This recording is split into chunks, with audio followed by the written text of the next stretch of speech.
What's going on YouTube? It's McGarvin from Nice Gaming, and you're tuned into a brand new episode of Renew or Revoke, where we look at your favorite things, but as video games. Growing up, one of my absolute favorite things was the crossover special. Whether it was the Jimmy Timmy Power Hour, or the Jetsons meet the Flintstones, it felt like something special happened every single time two of my favorite things came together as one. But even though I've seen a million really good crossovers, there's only one crossover I can remember being really perfect. Everybody get up, it's time to slam now. Welcome to the Space Jam. What do you get when you take the greatest basketball player of all time and throw him into a 5-on-5 basketball game alongside Bugs Bunny and Daffy Duck? The answer is 88 minutes worth of some of the most charming and nonsensically memorable moments from the greatest sports film of all time. You heard me right, Space Jam is goated. Fight me. Following in the footsteps of Who Framed Roger Rabbit, Space Jam blends traditional 2D animation with live-action sequences to tell the story of a retired Michael Jordan, lacing them up one more time to help save the Looney Tunes from the Monstars and reclaim the stolen powers of some of the best hoopers that the mid-90s NBA had to offer. It sounds silly on premise, but the writing in Space Jam is undeniable. And when you throw in the dope soundtrack and how well the movie coincided with MJ's real-life return to the court, Space Jam is the perfect example of something that on paper absolutely shouldn't work, but in practice, absolutely does. And believe me when I tell you, there's not much that I wouldn't give to go back in time to see what that pitch meeting must have looked like. You know, so I've been thinking. What's up? You know what this Looney Tunes movie really needs? What you gonna do? Charles Barkley and Michael Jordan. Son of a bitch, I'm in. If Space Jam feels like something that was created to sell you merchandise, it's kinda cause it was. What started off as a Nike commercial blossomed into an iconic movie that kickstarted an entire multimedia franchise. Comics, toys, and sports memorabilia was obvious from the start, but by this point, licensed games had become really commonplace, so really it was only a matter of time before Space Jam got a tie-in game. With the likes of NBA Jam and NBA Live already on store shelves, the blueprint for creating a good basketball game was already set. All Acclaim had to do was follow the blueprint and splash in some Looney Tunes. There's no way on earth they could possibly mess it up. It's as easy as this shot. Released for the Sega Saturn, PS1, and MS-DOS, Acclaim Space Jam is a basketball video game in the absolute loosest sense of both of those words. Sure, there's basketball involved, and it's technically a video game, but NBA Streets didn't put in all that work as the greatest basketball game of all time to be lumped in the same category as this game. Like NBA Streets, Space Jam goes for that pickup, arcade basketball vibe. It's 4-quarter, 3-on-3 basketball that has virtually no rules and puts a big emphasis on high-speed games with lots of scoring. The game itself has two modes to play, the cleverly named Play Game and the Intergalactic Tournament, which sounds way cooler than it actually is. Both modes feature the same Toon Squad vs. Monstars basketball game that takes center stage in the movie, but Play Game allows you to play as either the Toon Squad or the Monstars. Players create a starting lineup from a pool of either 11 Looney Tunes and MJ, or any of the 5 Monstars. From there, it's a pretty standard game of basketball. Sure, you can substitute characters in between quarters, but the characters play so similarly that substituting really doesn't matter. But to their credit, Acclaim did boost this game's anemic runtime by even a little bit by adding these optional minigames. Between quarters, players have the options to play minigames that provide a boost to one skill during the next quarter. The minigames vary from a Yosemite Sam-inspired shootout to a Lola Bunny target game that improve shooting and rebounds respectively. The games are short, usually lasting about a minute, and some are way better than others, but they definitely add a little something different to this game, even if they grow stale after the first few times.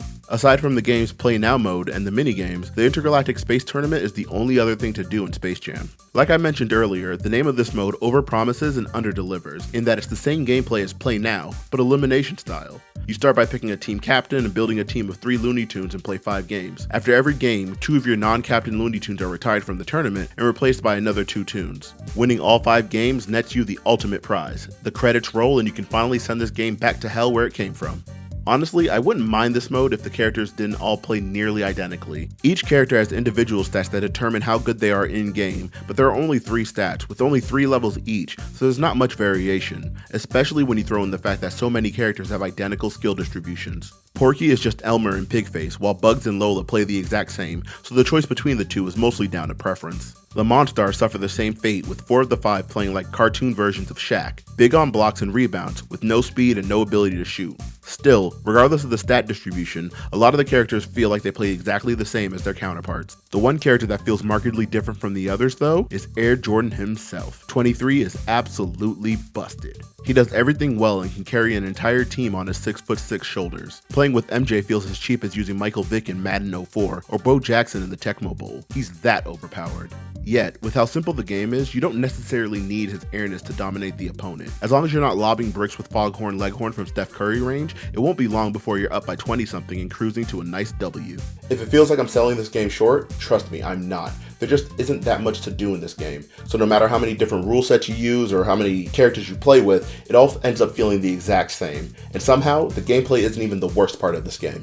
The first thing you'll notice about this game is how poor the visuals are. You can argue that being released in the mid-90s is the reason for the outdated aesthetic, but 1996 also brought us the likes of Mario 64 and Crash Bandicoot, so there's no way this was the best we could get. The game's use of these outdated 2D sprites is made worse by the fact that the Looney Tunes were featured in a different basketball game just a year prior, and that game looks way better than this one on older hardware. Not only do the sprites look dated, but the game's visual assets like the backgrounds and menus look atrocious. The home screen looks like an old GeoCities website, and the game is chock full of stock photos. And while stock photos aren't necessarily bad, they have the habit of making games feel cheap, and Space Jam is no exception.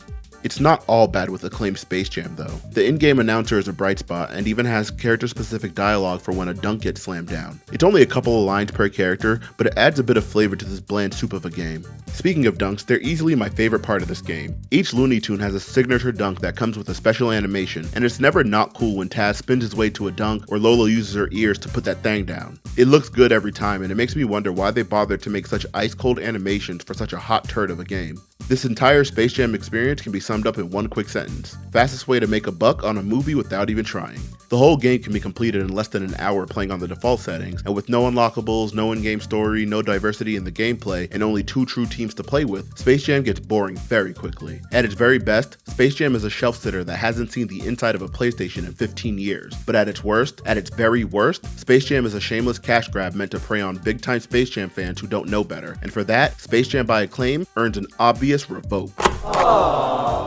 Despite having awesome source material and a built-in excuse to try some loony ideas, this game feels like a cheap, outdated at launch, shallow tie-in that only serves to wring out a few extra dollars from parents whose kids really love Space Jam. This game truly embodies everything that people hate about licensed tie-in games. Space Jam by Acclaim is something that just shouldn't exist. It's lazy, boring, and uninspired, and even though the source material reminds me of everything that I loved about my childhood, this game reminded me about everything that I didn't. And with the new LeBron James-led sequel out now on HBO Max, I know there are going to be some collectors out there looking for some Space Jam merch to try to, scratch that nostalgic itch. And believe me when I tell you, it's just not worth it. You're better off breaking out your VCR and catching Space Jam on VHS. Just remember to be kind and rewind. Thank you for watching, and if you like what you saw, leave us a like, a comment, and please subscribe. Let us know what games you would like to see us play in the future, and join us next time as we talk about a different kind of shooter than MJ. Until then, stay nice.